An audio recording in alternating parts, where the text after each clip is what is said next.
This is Danny Panisco. I'm one of the faculty development co-leads for the Department of Medicine for Competence by Design. And thank you for joining this presentation on coaching and mentoring for academic advisors in the core internal medicine program. I'd like to acknowledge the contributions of numerous people to this presentation, mainly Denise Richardson, a clinician educator at the Royal College and a physiatrist in our own department, who developed the coaching model for Competence by Design. I'd also like to acknowledge Karen Leslie, who is the director of the Center for Faculty Development at the University of Toronto, who contributed much of the mentorship material. After listening to this presentation, you should hopefully be able to describe the components of a Competence by Design coaching model and distinguish coaching in the moment and coaching over time. You should also be able to explain how coaching feedback is integral to learning and list some of the fundamental tasks and techniques of successful mentorship. The Competence by Design coaching model was developed at the Royal College and facilitates learning and development of a resident's competence through 2 points of action: coaching in the moment, which is relevant for teachers in the workplace, and coaching over time, which is most relevant for your role as academic advisors. Workplace-based assessment is an important component in Competence by Design. The observation of trainees conducting varieties of tasks in the workplace and being assessed in the context of whether they are entrustable or not in terms of entrustable professional activities and the building blocks of those called milestones lead to workplace-based assessment.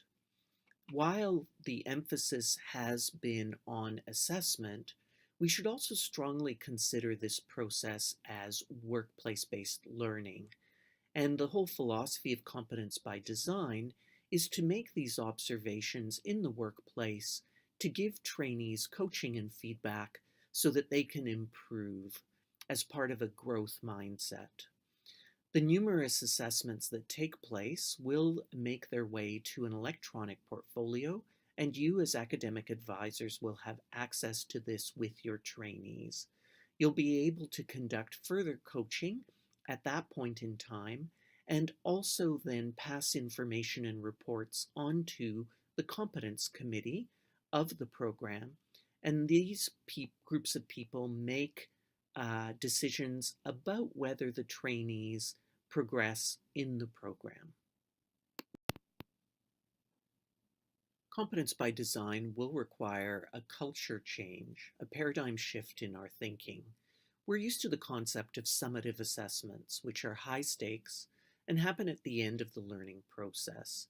For example, at the time of writing up of an ITER for a trainee for a whole month block of activity. The goal in that case was to judge and evaluate learning at that particular instance in time. What CBD is asking for part of the assessment process is the concept of assessment for learning. That takes the form of direct and indirect observations in the workplace and is formative assessment. It's low stakes and it occurs in a safe environment. And embedded in the learning process is the assessment, and it's frequent and ongoing. The goal at this point in time is to monitor learning progress, provide immediate feedback that can be used to improve teaching and learning in a direct feedback loop. Diorio wrote that coaching can help learners reflect on where their performance stands and how to improve. Along these lines, a coach's priority is to promote improvement at the moment. In another definition, Van Nieuwerburg wrote that coaching is a one-to-one conversation focused on the enhancement of learning and development through increasing self-awareness and a sense of personal responsibility, where the coach facilitates the self-directed learning of the learner through questioning, active listening, and appropriate challenge in a supportive and encouraging climate. Coaching also exploits factors that affect the educational partnership. This includes a mutual understanding of the learner's goals and how to attain them, and perceived commitment and engagement of the educator to learner improvement. A recipient's perception of the relationship is the key determinant of the alliance's success.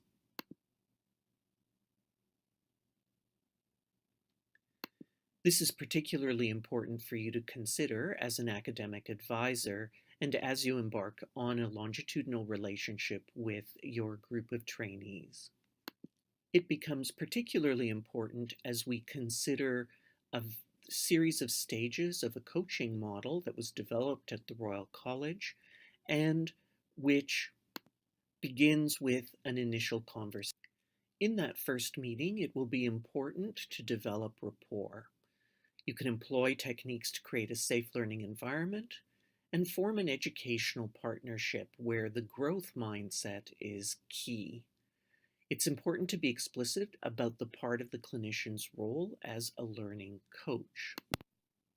During that initial conversation, it's important to discuss specific learning goals and objectives related to milestones, competencies, and EPAs, and also to discuss learning goals and objectives related to the program's goals and other assessment data and sources that you will be monitoring as academic advisors.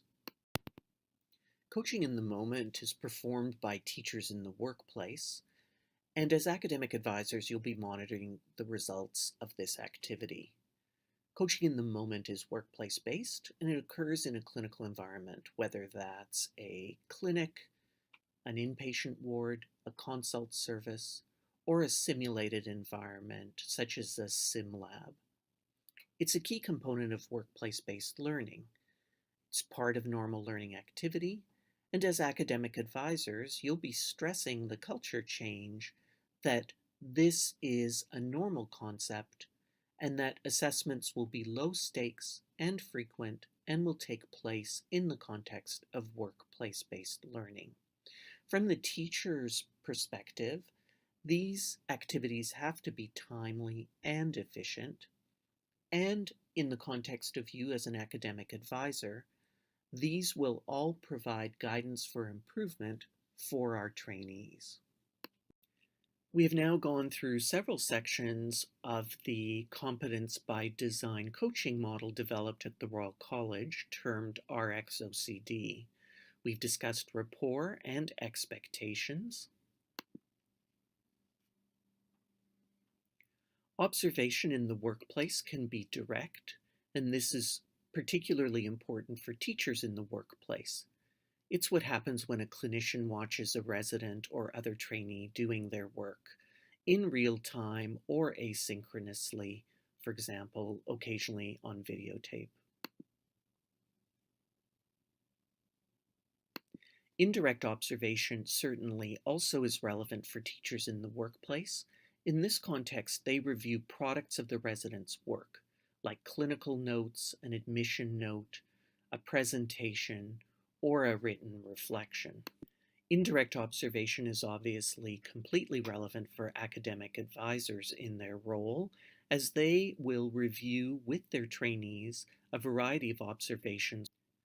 After reviewing the observation data, the next step in the coaching model is to engage the trainee in a conversation. This would occur between the academic advisor and the resident, and is related to the tasks that have been observed and to ensure that the resident understands how improvements could be made. So while this is a form of assessment, the major emphasis on an ongoing basis should be the learning that is involved. The next step in the model is coaching feedback.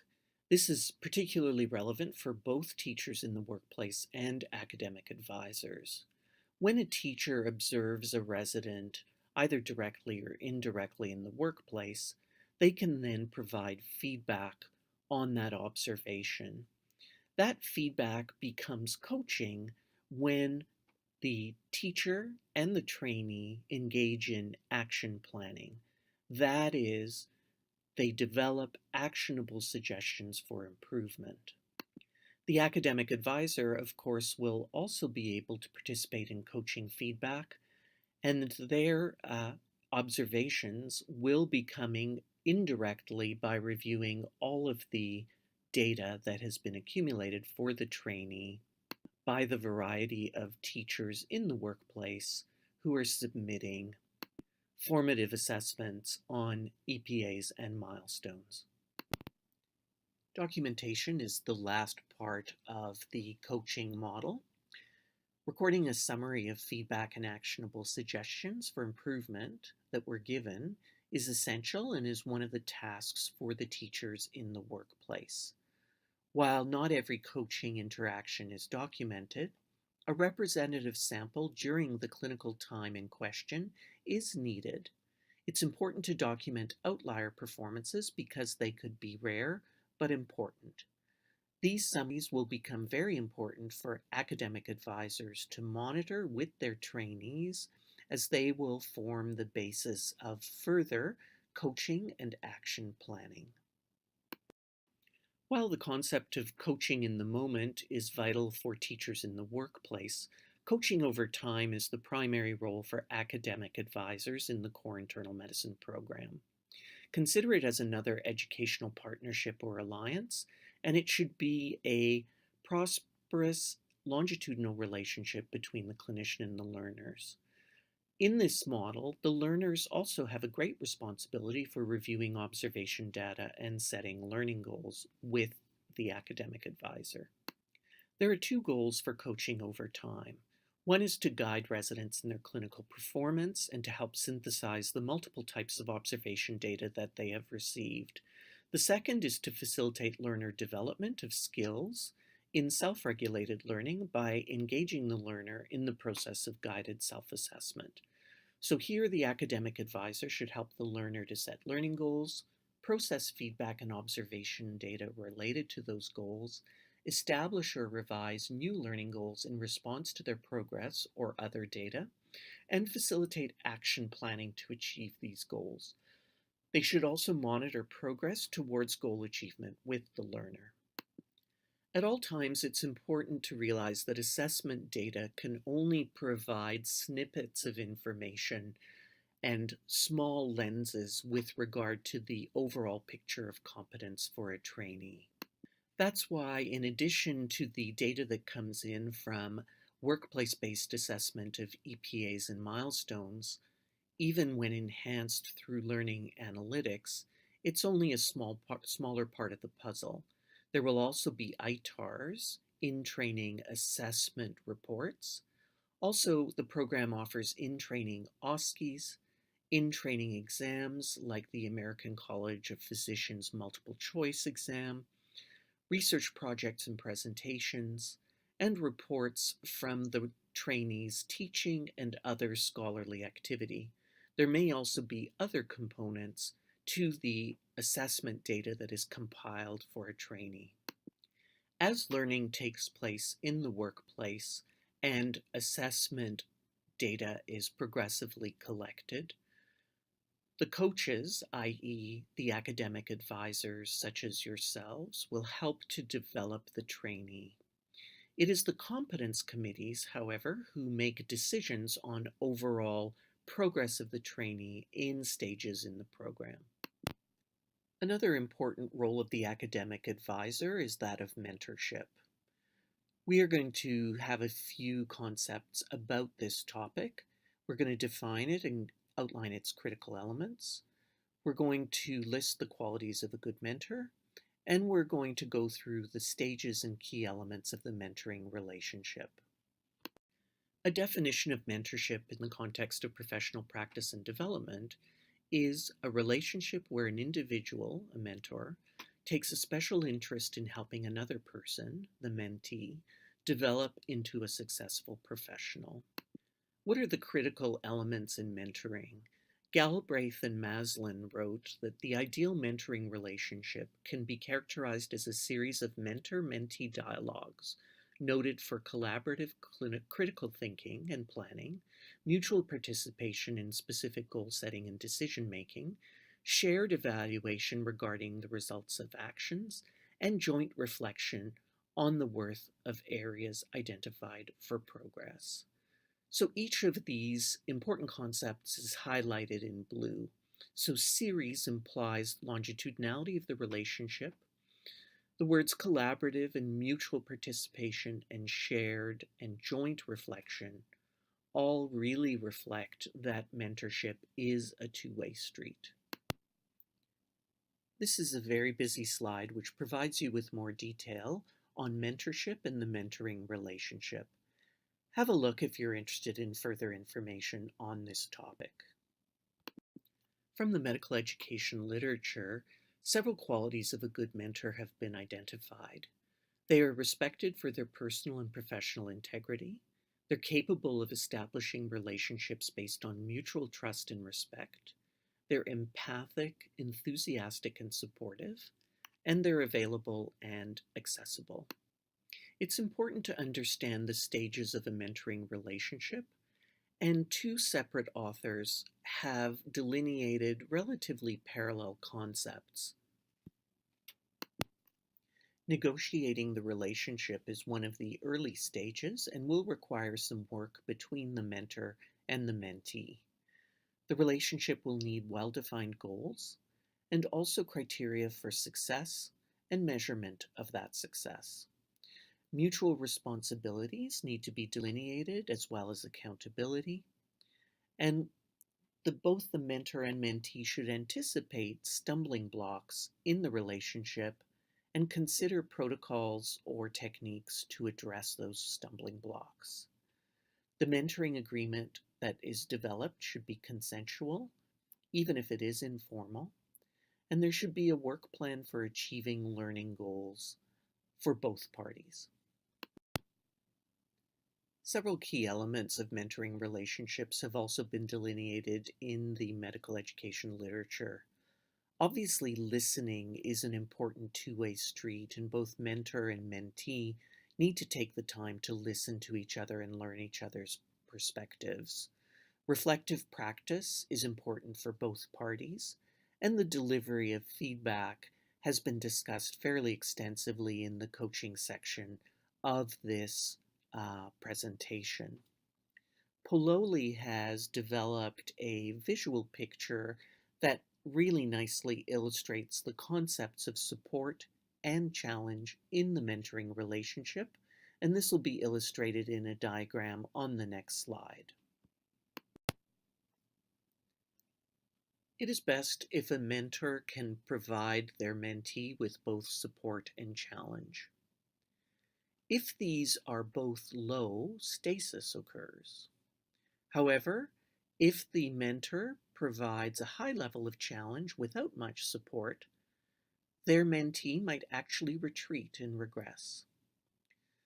Conversely, if the mentor supplies a high level of support but not much challenge, all that will happen for the mentee is confirmation, but there probably won't be a lot of advancement. The ideal is if a mentor can provide both support and challenge to a high level, and in that context, the mentee should experience growth and advancement.